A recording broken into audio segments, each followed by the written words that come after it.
Si tu m'as donné ta vie, je te donne la mienne. Dans le froid de la nuit, mon cœur t'appartient. Et quand la tristesse arrive, je sais tu es là, toujours près de moi. Bonjour, bienvenue à votre émission La Victoire de l'amour. J'espère que vous allez bien en cette belle journée du mois d'octobre. Aujourd'hui, je vous le dis tout de suite, une émission tout à fait spéciale. Ça fait plus de 23 ans que je dis toujours qu'il n'y a personne d'irrécupérable. Mon invité d'aujourd'hui, écoutez bien, il a fait 17 thérapies, 25 désintoxications, 10 ans de prison et 10 ans dans la rue. Et il est ici aujourd'hui parce que ça fait 10 ans qu'il est sobre complètement. Je reçois avec beaucoup de joie Bertrand de Rome. En chanson, Miguel sera avec nous. Et, comme dans toutes les semaines, la belle chronique 2 minutes pour vous avec le père Michel Marie de Paris. Bonjour Bertrand. Salut. Merci d'être là. Merci. Je voudrais que vous ne l'avez pas eu facile, hein? Non. Je disais votre histoire hier, ça arrache les larmes. On va reculer dans le temps. Votre enfance commence difficilement. Vous avez été un enfant battu. Et à l'âge de 5-6 ans, vous avez été agressé sexuellement. Oui, j'ai été agressé sexuellement, mais comment je veux dire, donc, aujourd'hui, c'est du passé. Je veux dire, tu sais, ça, moi, j'ai fait tellement de thérapie que j'ai été agressé sexuellement une couple de fois, mais je dis, regarde, moi, j'ai passé par-dessus ça aujourd'hui, tu sais. J'ai pardonné à mes agresseurs. Très beau, hein? Et à l'âge de 10 ans, qu'est-ce qui fait que vous partez de la maison? Mes parents étaient tellement sévères, très sévères, fait que ça fait que à un moment donné, je suis parti, je voulais découvrir... à 10 ans? À 10 ans, je voulais découvrir être libre. Puis je sais pas trop, mais en tout cas, je sais que moi, je voulais découvrir ça, puis c'est sûr que moi, j'ai perdu des bouts, hein. Tu sais, à force de consommer, à un moment donné, t'oublies. Vous avez consommé tout ce qu'il y a de plus fort, le crack, tout ça, là. Mais j'ai consommé 36 ans de temps. Et là, là. Tu sais, j'ai fait beaucoup de chimiques, j'ai commencé à fumer du pot, puis après ça, tranquillement, j'ai commencé à vendre de la dope, puis j'étais beaucoup influençable. Ça a fait que je m'ai fait beaucoup influencer sur n'importe quoi, sur toutes sortes de choses. Puis moi, l'année, bien, à force de consommer, mais là, après ça, tu sais, j'ai vendu de la dope, puis là, quand j'ai vieilli, je travaillais, puis à un moment donné, à force de me faire manipuler, de me faire... Le monde, il se tenait avec moi parce qu'à cause que j'avais toujours de la dope, beaucoup d'argent, puis... Tu sais, à un moment donné, c'est pas ça la vie. Non. Puis à un moment donné, qu'est-ce qui fait que vous vous ramassez en prison? Moi, j'ai rencontré quelqu'un à cause qu'un de mes amis est parti à Toronto travailler. Puis là, ça a donné que moi, dans ce temps-là, je vendais de la dope, je vendais du hash. Puis lui, il est parti sur son bar. Moi, c'est perdu de vue. Dernièrement, on s'est revus à cause que j'ai passé face à la rue. Oui, avec Jean-Marie Lapointe. Avec Jean-Marie. Puis là, bien, il m'a vu à la télévision. Puis il a su que je demeurais à Sutton. Puis de là, il est venu chez moi. Puis il s'est présenté à moi. Moi, je ne l'ai pas reconnu sur le coup. Parce que lui, on avait changé. Quand c'est un gars qui fait 30 ans que tu n'as pas vu, là... Fait que là, ben, il s'est présenté à moi, puis moi, j'étais tout le temps avec lui. Moi, je l'ai rencontré sur un coin de rue, à Longueuil, la première fois que je l'ai rencontré, puis on est nés la même date, le même jour, la même année. Puis là, on s'est commencé à se tenir ensemble, puis on s'entendait très bien. Puis là, c'est comme ça, j'ai pu... Là, c'est comme ça, à cause de lui que vous êtes ramassé en prison? Non. Là, après ça, mais j'ai commencé à faire de la fraude. Quand lui est parti à Toronto, là, moi, j'ai rencontré quelqu'un, puis là, j'ai commencé à faire de la fraude. Puis 4 ans et demi plus tard, je m'ai ramassé en dedans parce que les policiers avaient des charges contre moi. Puis la première fois, ils m'ont fait pogner pour un montant d'argent. J'ai été acquitté. Après ça, je vais te pogner à couper un autre montant d'argent. Puis là, j'ai pogné 30 mois. 32 mois. Puis après ça, bien... Est-ce que j'ai bien lu qu'en dedans, vous vendiez de la drogue aussi? Oui, bien, je travaillais pour du monde parce que vu que j'avais personne qui m'accompagnait, puis j'avais pas beaucoup d'argent, puis c'est du monde que... Moi, je faisais des ménages pour du monde, puis ils me payaient en drogue, puis à un moment donné, ben, j'ai pu faire des choses pour du monde. Mais tout ça, à un moment donné, en tout cas, fait que ça a fait que... Et un jour, là, c'est un moment émouvant, vous téléphonez à votre mère, vous n'en pouvez plus, vous êtes toute maigre, on va voir une photo d'ailleurs à l'écran. Qu'est-ce qui se passe quand vous parlez à votre mère à ce moment-là? Vous êtes désespéré, là? Je suis désespéré, je pleurais au téléphone, puis j'étais tanné de vivre, que je vivais. J'avais passé 2 fois en cours, j'étais au pied du mur dans tout le domaine de ma vie. Moi, j'ai fait beaucoup de thérapie, beaucoup de choses. Puis à un moment donné, j'étais tanné de consommer, puis ça gelait plus, puis je courais dans la ruelle, il faisait froid. Tu sais, quand il mouille tout le temps, au mois de septembre, là, les nuits, c'est pas chaud. Dans Outremont, surtout, c'était pas trop... Puis en tout cas, à un moment donné, je me disais peut-être qu'il y a d'autres choses que vivre dans la rue, puis tu sais. Puis là, après ça, bien là, il m'a amené au foyer Charité à Sutton. Là, avec Matt Robin, là, j'ai fait une retraite spirituelle de 6 jours, 6 jours, en silence. J'ai parlé tout le long, là, mais en tout cas...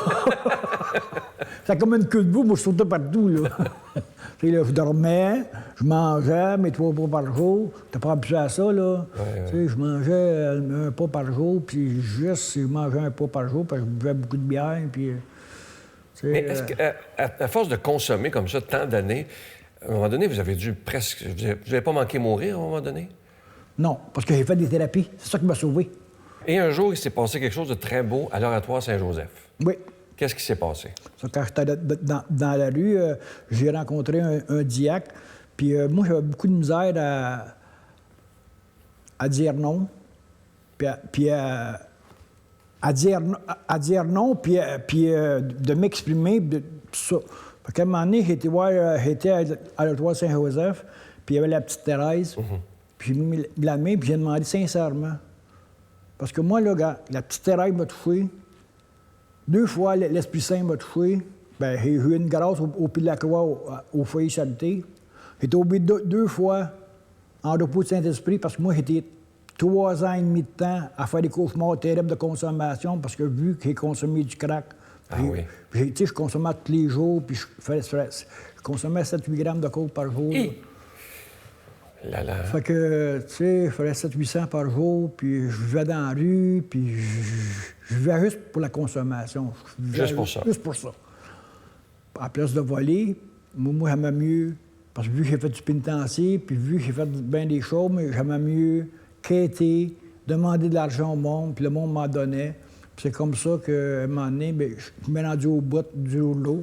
Les barrières n'avaient plus. Puis à un moment donné, bien, c'est ça, j'ai fait une retraite spirituelle. Puis de là, j'ai eu une grâce. Puis après ça, moi, j'ai le don des larmes en plus. Un matin, là, ils ont fait une prière, là, les trinitaires, là. Je m'ai mis à pleurer. Mais aujourd'hui, moi, je me laisse aller. Je veux dire, regarde, si j'ai affaire à pleurer, je pleure. Puis je travaille beaucoup les blessures de l'enfant. Puis je travaille mes choses.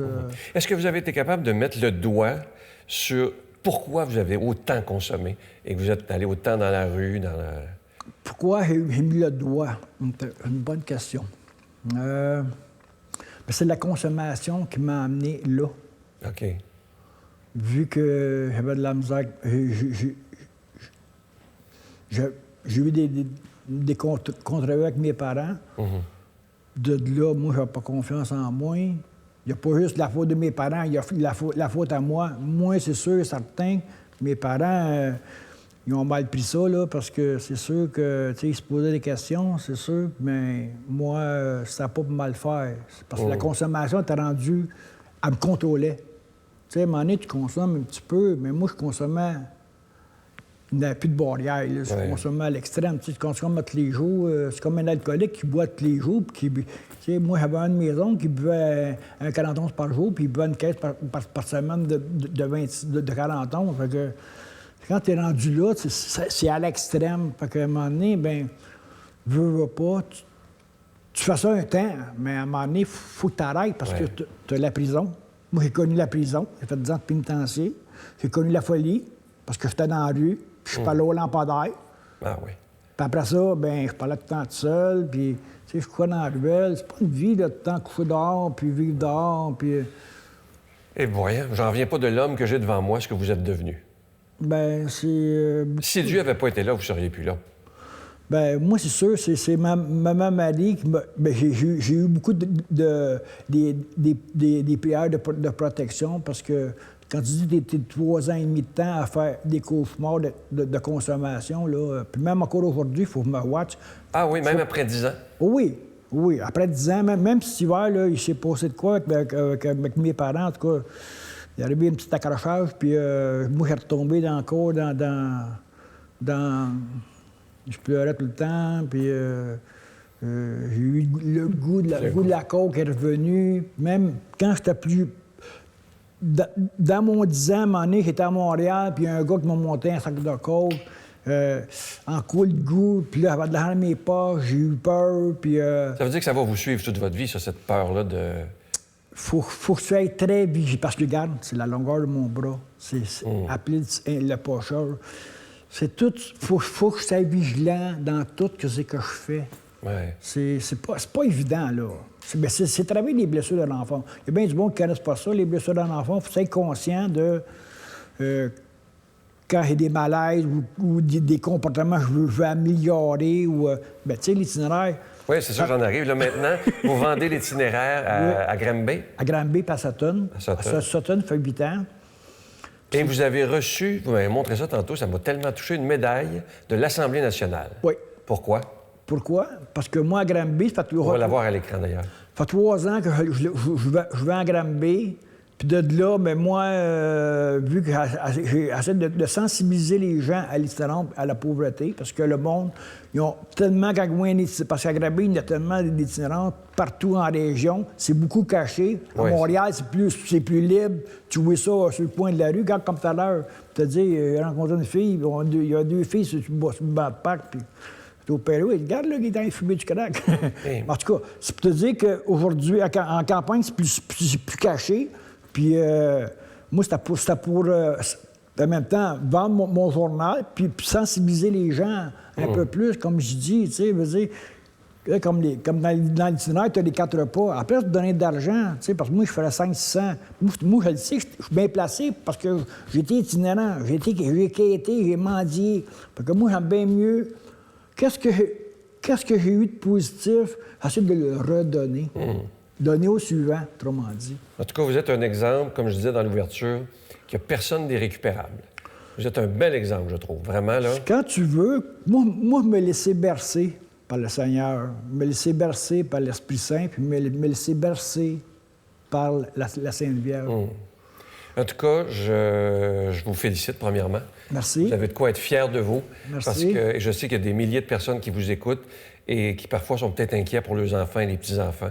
Et vous êtes la preuve qu'on peut s'en sortir. Imaginez 10 ans de sobriété avec tout ce que vous avez vécu. Merci, je veux dire, ça, tu sais, comme quelqu'un me disait à un moment donné, quand que le fruit est pas mûr, tu peux pas t'en sortir. Ouais. Mais quand tu es vraiment tanné de vivre qu'est-ce que tu vis, puis quand que le fruit est vraiment mûr, à un moment donné, moi, ça me plaît. Tu sais, mon père, il me disait, tu sais, mes parents, en tout cas, à un moment donné, il y a beaucoup de choses qu'il a fallu que je fasse, tu sais.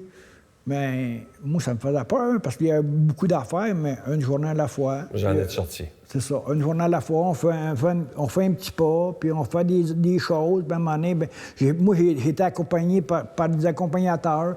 Puis après ça, il y a du monde, il fait des ministères. Puis là, après ça, j'ai fait des journées de guérison. Puis après ça, j'ai fait un agapé. Puis, tu sais, tout ça... Vous avez fait tout ce qu'il fallait pour vous en sortir. Oui, c'est ça. En tout cas, je vous félicite et je vais vous offrir une belle chanson interprétée par Miguel. Écoutez bien les paroles. « Donne-moi la force ».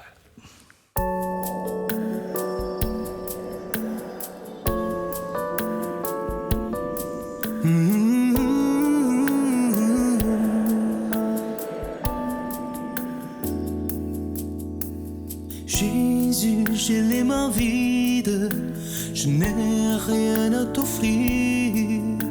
Je voudrais prier si fort pour transformer mon cœur. Tu connais bien ma douleur. C'est comme un abîme profond. J'ai oublié qu'il faut aimer et aussi pardonner. Donne-moi la force pour continuer mon chemin. Donne-moi l'envie de vivre et retrouver la foi. Donne-moi la force pour continuer mon chemin. Donne-moi l'envie de vivre et retrouver la foi.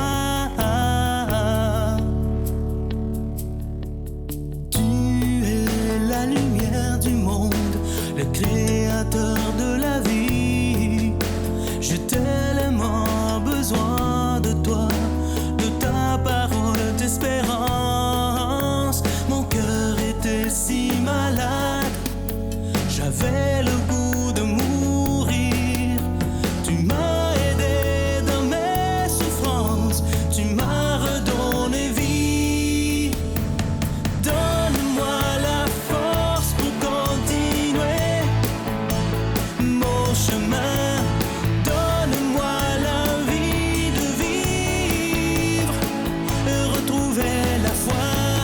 Donne-moi la force pour continuer mon chemin. Donne-moi l'envie de vivre et retrouver la foi. Donne-moi la force pour continuer mon chemin. Donne-moi l'envie de vivre et retrouver la foi. Donne-moi la force pour continuer mon chemin. Donne-moi l'envie de vivre et retrouver la foi.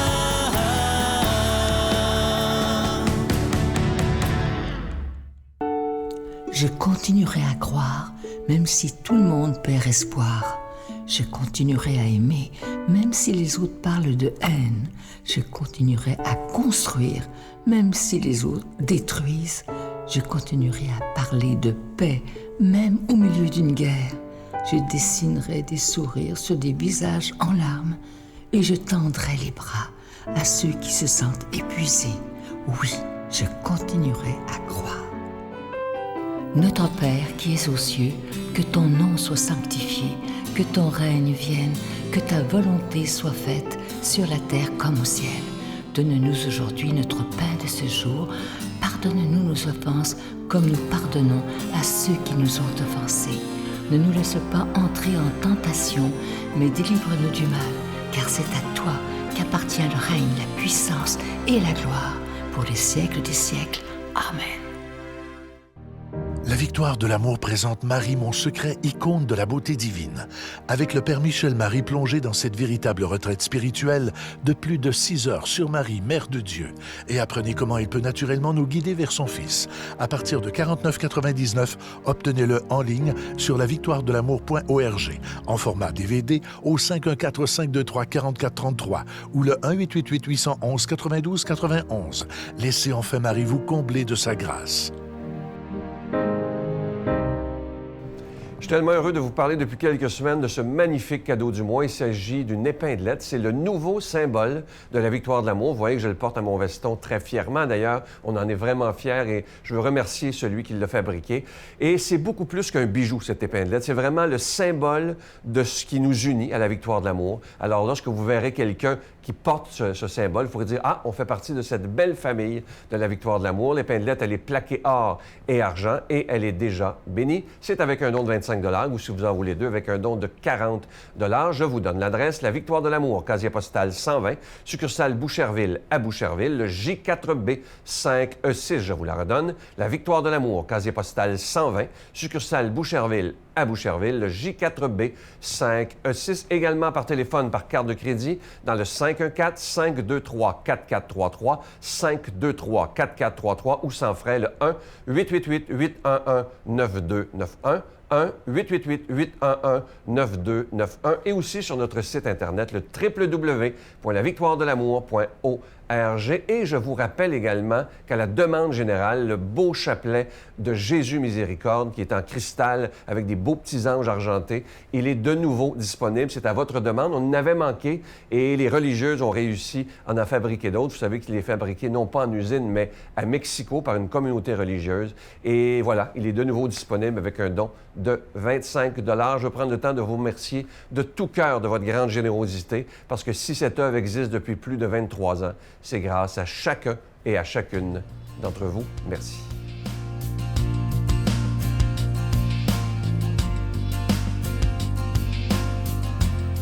Aujourd'hui, on démarre fort en répondant à cette question: peut-on être heureux sans avoir la foi? Heureux. Mais qu'est-ce que cela signifie? Allez, répondez dans votre cœur. Eh bien, moi, de mon côté, je dirais volontiers qu'être heureux revient à se sentir comblé, accompli, épanoui. Et pour qu'il en soit ainsi, il est évident qu'un certain nombre de conditions doivent être réunies. D'abord, être en bonne santé. Vous allez me répondre que l'on peut être heureux tout en étant malade et même paralysé dans son lit, ce qui est vrai. Et c'est d'ailleurs là la preuve que l'on peut trouver son bonheur en toutes circonstances. Mais il n'empêche que lorsque le corps ne fait pas mal, c'est là un bienfait qui travaille à notre joie. Ensuite, il faut un amour. Là, c'est l'idéal. C'est-à-dire un être qui vous aime. Et je vais même plus loin, un être qui vous préfère à des milliers de personnes et dont la seule présence vous comble. Et si vous n'avez pas cet amour, au moins, j'espère que vous avez un ami ou deux, car ils sont nécessaires à votre bonheur, des amis sur qui vous pouvez compter et qui se réjouissent d'être près de vous. Hélas, il n'est pas donné à tout le monde de connaître un amour ou une amitié de prédilection, et le bonheur s'en trouve par le fait même compromis. Mais rien n'est jamais perdu, qu'on se le dise. Quelqu'un d'aimant peut surgir en votre vie. Puis, il y a bien sûr le travail qui vient voler 8 heures par jour à votre vie. Et ce travail doit vous convenir. Même s'il n'est qu'alimentaire, il faut essayer d'en faire une source de joie. Si vous allez tous les jours au travail à contre-cœur, et cela pendant des années, heureux, vous ne le serez jamais. Donc, si vous m'avez bien suivi, la santé, essayons de la préserver, un amour ou une amitié intense, à nous d'aimer suffisamment fort pour tenter de créer en retour un lien ardent, et enfin, notre travail accompli avec courage et joie, qui ne manquera pas en ricochet de nous accorder un peu d'argent et donc une certaine liberté. Reste la certitude intérieure que vous et moi, nous ne sommes pas sur la terre par hasard, que notre vie est précieuse et que celui que nous appelons Dieu et qui, au dire du Christ, est un bon Père, nous aime en ce moment, là, maintenant, et nous attend après la mort pour un bonheur sans fin. Ça fait du bien de le penser, n'est-ce pas? D'autant plus que c'est la vérité. À bientôt. Mon Dieu, donnez-moi la sérénité d'accepter les choses que je ne peux changer, le courage de changer les choses que je peux et la sagesse d'en connaître la différence. Amen.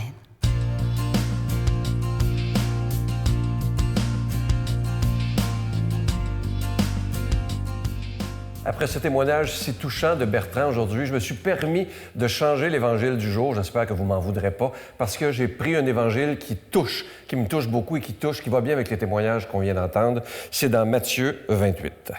C'est le Seigneur qui dit « Venez à moi, vous tous qui peinez sous le poids du fardeau, et moi, je vous procurerai le repos. Prenez sur vous mon joug, devenez mes disciples, car je suis doux et humble de cœur. Et vous trouverez le repos pour votre âme.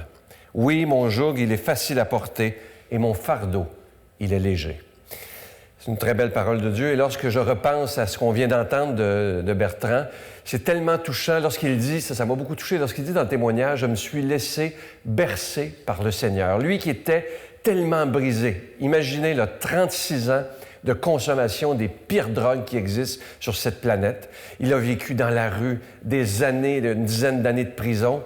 Tout le monde devait dire de lui, ce gars-là, évidemment, il va finir suicidé, il va finir mort, il n'y a rien à faire avec lui. Mais regardez, lorsque quelqu'un décide de mettre un genou à terre et de dire au Seigneur, là, moi, j'en peux plus, il faut que tu m'aides. Bien, c'est ce qui arrive. C'est quelqu'un qui est capable de dire maintenant, ça fait 10 ans que je suis sobre, ça fait 10 ans que je vends mon journal L'Itinéraire, et il y a de quoi, je lui disais tantôt, vous avez de quoi être fier de vous. Et aujourd'hui, j'aimerais m'adresser à ceux qui écoutent. Je sais qu'il y en a beaucoup qui, excusez l'expression, mais qui pitonnent le dimanche, à ceux qui sont peut-être tombés par hasard aujourd'hui, qui n'en pouvaient plus, qui avaient peut-être des problèmes d'alcool, de jeu, de drogue, ou peu importe les problèmes. Aujourd'hui, Jésus nous dit, mon fardeau, il est léger. Devenez mes amis, et j'ai le goût de vous dire, laissez-vous bercer par lui. Et je vous mets au défi, à vous qui souffrez aujourd'hui, prenez le risque de mettre un genou par terre et de dire à Dieu, si tu existes, fais quelque chose pour moi, parce que moi, j'en peux plus. Prenez ce risque-là. Et moi, je suis convaincu, et je suis même capable de dire, je vous promets que Dieu interviendra dans votre vie si vous faites cette démarche d'humilité, mettre un genou par terre et dire, Seigneur, là, ça va faire, je ne peux plus continuer comme ça. Et si vous saviez toutes les lettres que je reçois de gens qui me disent « j'en peux plus » ou « j'en pouvais plus » et un jour, j'ai pris ce risque-là, le risque de croire que ma vie, elle pouvait être belle. Parce qu'il y a trop de gens qui pensent que jamais ils s'en sortiront. Bertrand, aujourd'hui, est la preuve vivante que malgré tous les enfers qu'on a pu vivre, il est toujours possible de s'en sortir. Et comme je le disais tantôt, et je vais le répéter jusqu'à ma mort, il n'y a personne d'irrécupérable. Et de dire à quelqu'un, il n'y a rien à faire avec toi, c'est comme si on le tuait littéralement. Alors aujourd'hui, soyons remplis d'espérance et demandons au Seigneur de nous bénir lui-même, au nom du Père, du Fils et du Saint-Esprit. Amen. Je vous salue Marie, pleine de grâce. Le Seigneur est avec vous. Vous êtes bénie entre toutes les femmes, et Jésus, le fruit de vos entrailles, est béni. Sainte Marie, Mère de Dieu, priez pour nous pauvres pécheurs, maintenant et à l'heure de notre mort. Amen. La Victoire de l'amour vous invite à venir vivre des moments inoubliables en Italie en compagnie du Père Michel Marie, Miguel Padilla, Brigitte Bédard et la participation occasionnelle de Sylvain Charon. Nous visiterons Venise, Vérone, Pise, Florence, Assise, Tivoli et Rome, la ville éternelle. Célébration eucharistique avec le Père Michel Marie. Nous assisterons aussi à l'audience générale avec le Pape François au Vatican du 1er au 13 juin 2019. Information 514-288-6077 ou sans frais 1-800-465-3255. Je vous en parle depuis quelques semaines. Je vous invite à vous procurer ces magnifiques DVD du Père Michel Marie de Paris. C'est une véritable retraite spirituelle qu'on peut vivre à la maison. DVD qui dure 6 heures, imaginez. Et le titre « Marie, mon secret », icône de la beauté divine. Alors imaginez, vous pouvez faire une retraite chez vous avec le Père Michel Marie. Je vous le dis, c'est absolument extraordinaire. Il est d'une profondeur, cet homme, c'est incroyable. Alors soit vous le commandez en DVD ou au numéro de téléphone que vous voyez au bas de l'écran, notre bureau, ou si vous préférez le visionner sur Internet. Il s'agit d'aller sur le site de la Victoire de l'amour, c'est le www.lavictoiredelamour.org. Vous cliquez sur la retraite et en quelques secondes, vous pouvez commencer à écouter cette magnifique retraite Marie, mon secret. Vous savez, je vous en parle depuis quelques semaines. Nous allons partir d'un peu partout dans la province pour tous se rejoindre au sanctuaire Notre-Dame-du-Cap le mercredi 14 novembre prochain. Je vous explique un peu, je vous dis qui vont être là. Il y aura Sœur Angèle, il y aura Miguel, Brigitte Bédard, je serai là et on s'en ira rejoindre Monseigneur Pierre-Olivier Tremblay, le nouvel évêque auxiliaire de Trois-Rivières. Il est tout jeune, 47 ans, dynamique, il est extraordinaire cet homme. Et alors, je vous explique le déroulement de la journée. On part le matin, on s'en va tout d'abord visiter le musée des religions. On s'arrête ensemble pour dîner. Ensuite, on s'en va à la basilique Notre-Dame-du-Cap, au sanctuaire, où on fait une visite, où on nous explique l'historique et tout ça. Ensuite, on a un mini-récital avec Giorgia Fumanti. Après ça, c'est la messe avec Monseigneur Pierre-Olivier Tremblay. Après la messe, il y a une rencontre et tout se termine par un beau souper festif. On aura des très, très beaux moments. Et là, je vais vous dire, j'ai besoin de mes papiers parce qu'il y a des autobus qui partent d'un peu partout au Québec. Alors, il y a des autobus qui partent de Montréal, Québec, Beauce, Sherbrooke, Victoriaville, Drummondville, Saint-Hyacinthe, Granby, Longueuil, Valleyfield et Laval. Et voici le numéro de téléphone pour réserver. Très important de réserver, le 1-800-667-1469.